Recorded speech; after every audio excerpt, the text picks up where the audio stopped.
Hello दोस्तों, आज हम बात करेंगे रक्षाबंधन से जुड़ी कुछ कहानियों के बारे में। नंबर 1, महाभारत के एक संस्करण में इस कहानी का उल्लेख किया गया है। कहते हैं कि संक्रांति के दिन कृष्ण ने गन्ने को संभालते समय अपनी छोटी उंगली काट दी थी।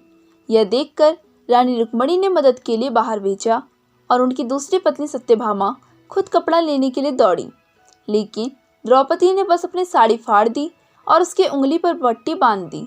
उस दिन से कृष्ण ने मोटी और पतले के माध्यम से उसकी रक्षा करने का वादा किया।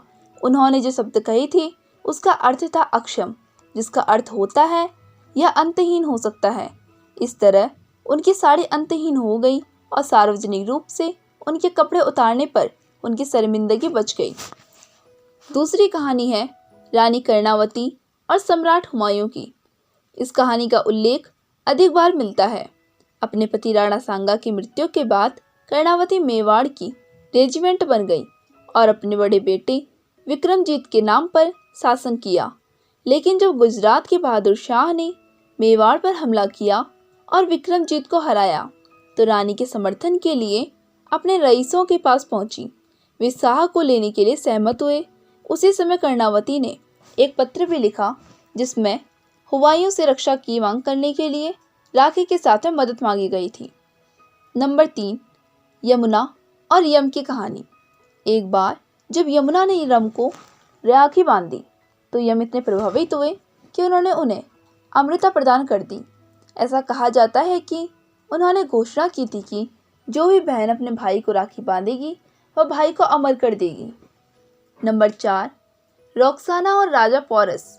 जब 326 ईसा पूर्व में मैसिडोनिया के सिकंदर महान ने भारत पर आक्रमण किया, तो रोक्साना ने पोरस अर्थात रुक्साना के भाई को एक पवित्र धागा भेजा और उसे अपने पत्नी को युद्ध के मैदान में नुकसान नहीं पहुंचाने के लिए कहा। जब पोरस ने युद्ध के दौरान सिकंदर का सामना किया और उसकी गर्दन पर तलवार भी रखी, तो पोरस ने उसे जाने दिया, क्योंकि उसने अपनी बहन से वादा किया था और वह उसे नहीं मारेगा। हालांकि पोरस हाइडेस्पेस नदी की लड़ाई हार गया, लेकिन सिकंदर का सम्मान उसने प्राप्त किया।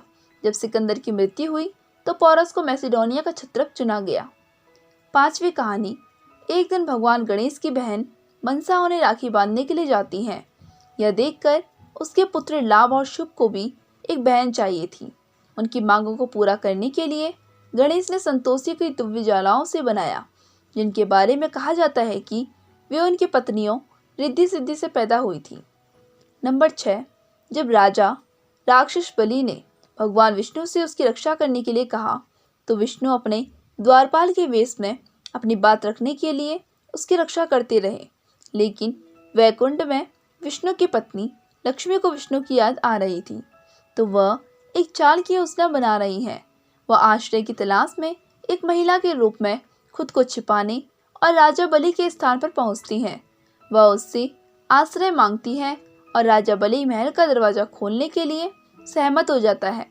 जब लक्ष्मी महल में प्रवेश करती है तो महल धन और समृद्धि से भर जाता है। लक्ष्मी तब बाली की कलाई पर रंगीन रुई का धागा बांधती है और उनसे सुरक्षा और खुशी की कामना करती है। बाली उसके कार्यों से प्रसन्न हो जाता है और पूछता है कि वह क्या चाहती है।